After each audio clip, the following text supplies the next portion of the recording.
Hello, hello, it's Echo. I felt like standing today. Sitting is the new smoking, right? Okay, so last week I went to see Jack's Films and Sear at the Tempe Improv. How was it? It's hot, but in all the right places. Yeah. And my favorite thing about the Tempe Improv is that it's right above an art store. So naturally I couldn't help myself and I went in and I got some things. Not a lot of things, but a couple things. So yeah, I figured I would take a moment and go through my artistic tool belt so that you guys can see what I use on a regular basis. Exciting. Granted, where I'm currently living, I don't have all of my art supplies, but I do have a good amount of them. All right, let's go ahead and get into it. Dive on in. Yeah, magic. Oh yes, I'm a professional. So these three containers are actually the staple art supplies that I usually have with me whenever I move to a new place.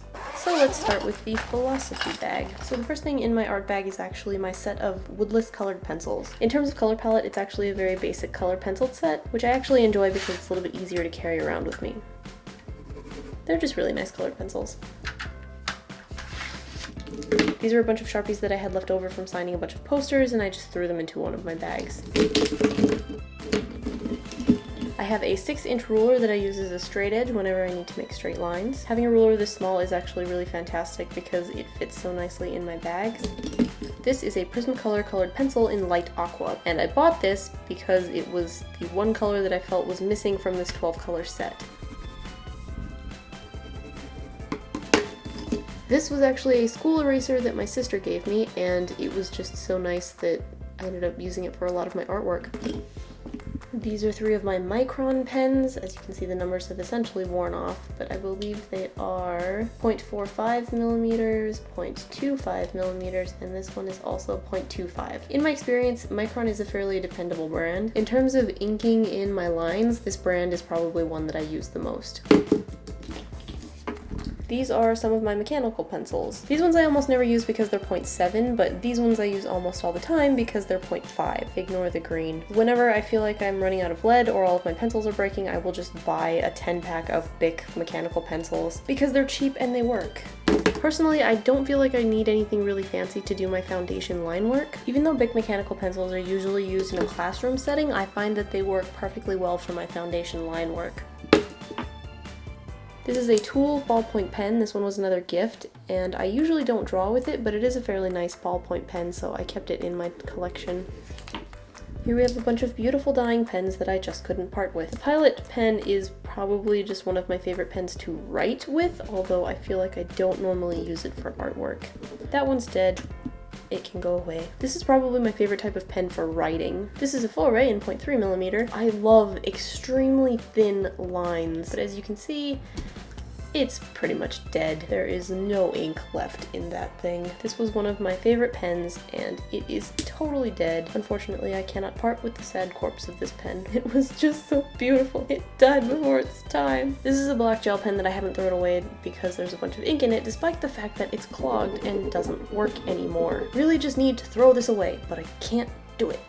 Get your shit together, gel pen. This is a Le Pen. These are just really, really nice to write with. I love these ones for writing down ideas and scheduling and organizing, but unfortunately, if you ever lend one of these to someone who doesn't have a delicate hand, they will instantly destroy it. This felt tip works extremely well, but it is extremely delicate. This was a pen that I got from a random art store in the middle of a road trip. All of the markings have rubbed off completely, so I have no idea what pen it is, but I remember it being one of the best pens that I've ever used. Look at that line thickness. Oh, it's beautiful. And it makes me sad because I can't buy another one because I have no idea what this is. If you can tell what pen this is, please tell me because I have no idea. But it's one of the nicest pens that I've ever used. Look at that line thickness. It's beautiful. It's gorgeous. It's so gorgeous. This is a Pilot fine liner, and apart from the Microns, this is another one of the pens that I use to ink in the most. I have a couple more that are just like this, which you will see shortly. I rarely use pencils, but I felt like I needed a sharpener just in case, so I bought this really nice metal one at an Arizona art supply a while back. Okay, the last 2 things in this bag. These are my India ink tools. This is a paintbrush that I bought for India ink, and these are a very basic set of pen handles and nibs. I don't do too much work with these, but I have done some things. I think my medium of choice is probably graphite, but these were just some things that I bought for the sake of trying to work with India ink.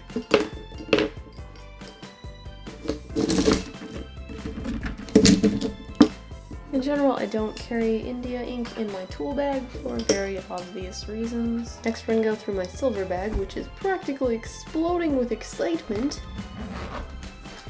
The purpose of the sandpaper is actually to shape pencil lead or graphite. At least that's what I generally use it for.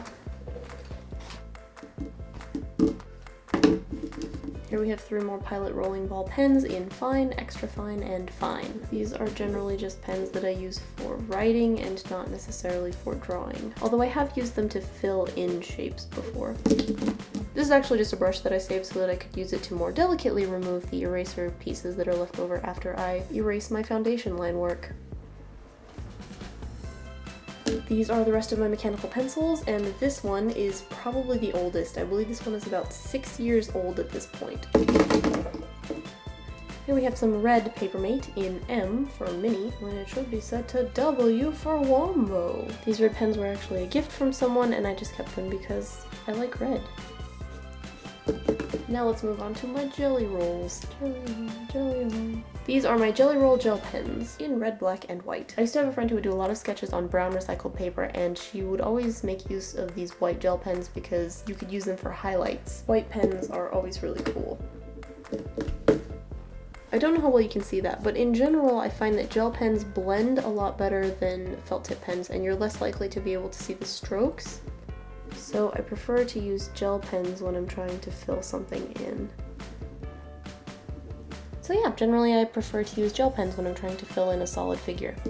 Here we have the rest of my Le pens. These gray pens were actually all gifts from friends, and then this red one is one that I bought for myself. This is a Samford non-photo blue pencil that a friend of mine was going to throw away, and I saved it. I don't know a lot about these types of pencils, but I do know that a lot of animators use them for their foundation line work. Can you see that I'm drawing right here? This is just a basic 2B pencil that I bought from Blick, because every artist needs one. This is just a sentimental pencil. This was a gift from someone who had a very big impact on my life when I was younger, so I kept it just because it has a lot of good memories tied to it. So I kind of just keep it in my art bag for luck, I guess. This is a really nice pen that someone just gave me, and I haven't even had a chance to use it yet. Check it out, you are witnessing my first attempt at drawing with this pen, and it's kind of failing. Next in my art bag I have a knife. I use this to trim down papers and sharpen pencils and other knifey things. Stab, stab, stab. Let's not do that.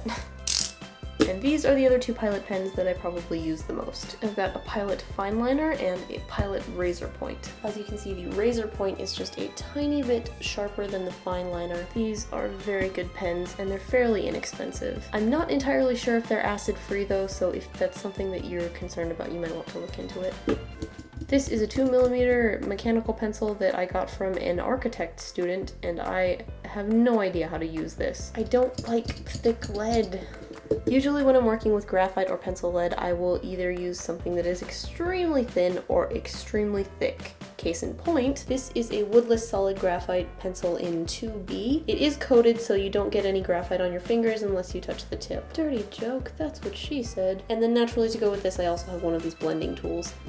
Lately, I've been really into working with graphite and blending graphite like this, so these are probably my 2 favorite tools right now. The one downside to it is that since it's solid graphite, it's actually fairly brittle, so you do have to be careful not to break it. And the last thing we're going to go through is this box. The box itself was a gift from someone who clearly knows me very well. So the first thing we have in this box is Philip the Eraser. Some of you already know him. Next we have a pretty basic standard Chandler eraser. I'm pretty sure that's how you say it, but I could be wrong. These are tried and true erasers. This is one of the nicest erasers I've ever had. This is a fantastic eraser because it has these big flat surfaces for when you want to get large areas, but it also has these sharp edges for when you want to get very small specific areas. This thing has been extremely useful in the time that I've had it. These are 2 pens that are specifically meant for drawing on porcelain and ceramic. I was making a gift for someone, but I ended up using a different pen and I never even opened these ones.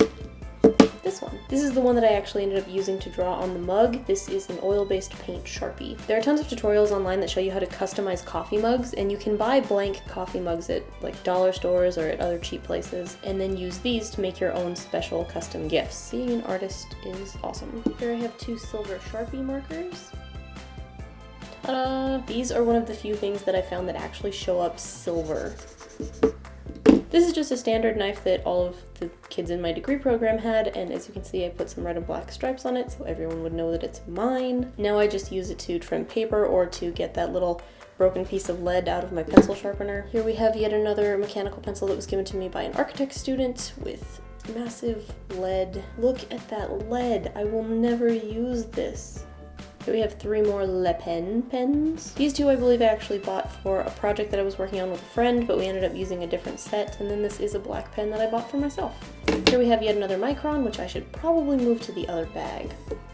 Why do the architects keep giving me these? I'm never going to use this. This is a tiny cut of paper from the brush that I was showing you earlier that I used for my India ink, and I saved it just in case I needed to remember all of the information. So if you were wondering, there it is.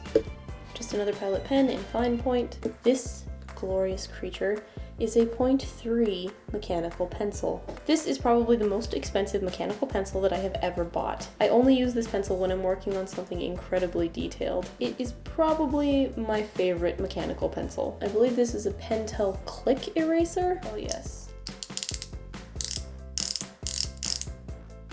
I use this one a little bit, but I'm not particularly fond of these because they're floppy, so it didn't really work as well for my purposes. And then finally we have my collection of mechanical pencil lead. This is the 0.3 mechanical pencil lead that goes to this pencil. And as you can see, I have adjusted it to H. It is here. This is some HB 0.5mm Pentel mechanical pencil lead. And then these are Bic mechanical pencil lead in 0.5 and 0.9. 0.9 is massive. I really don't like any lead thickness bigger than 0.7mm unless it's a solid graphite pencil. Part of the reason I bought this is because it came with erasers and because the industrial design is absolutely genius. If you flip open this end, then you have access to the pencil lead, but if you flip open this end, you have access to the erasers.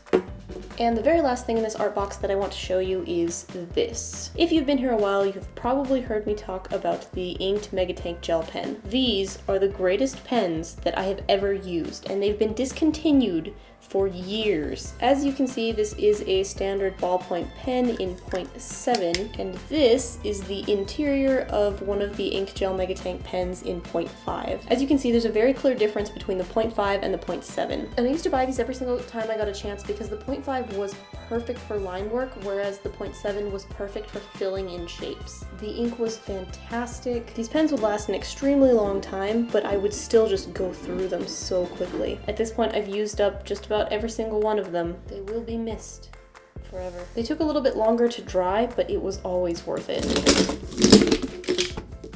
Say goodbye, Philip. And then the last thing that I want to show you are what I bought a couple days ago. I bought 2 basic pencil erasers, a red watercolor pencil because I've realized that I don't have any with me right now, rolled paper for blending, love these, and this, which I am extremely excited to play with. This is a Faber-Castell Graphite Aquarelle in 6B. If I'm understanding it correctly, it is essentially the graphite version of a watercolor pencil, and graphite is probably one of my favorite mediums, so I am very excited to try this out.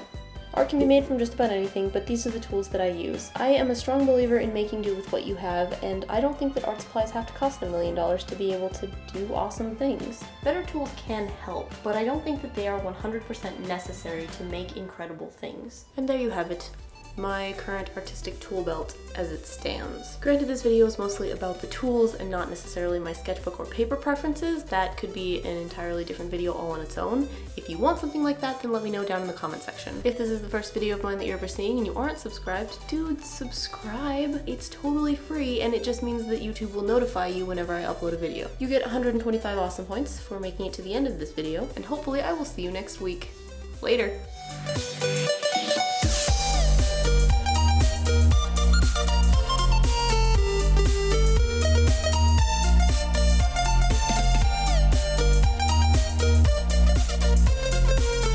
How's the audio? Can you hear the echo? Ah ha ha, never heard that one before.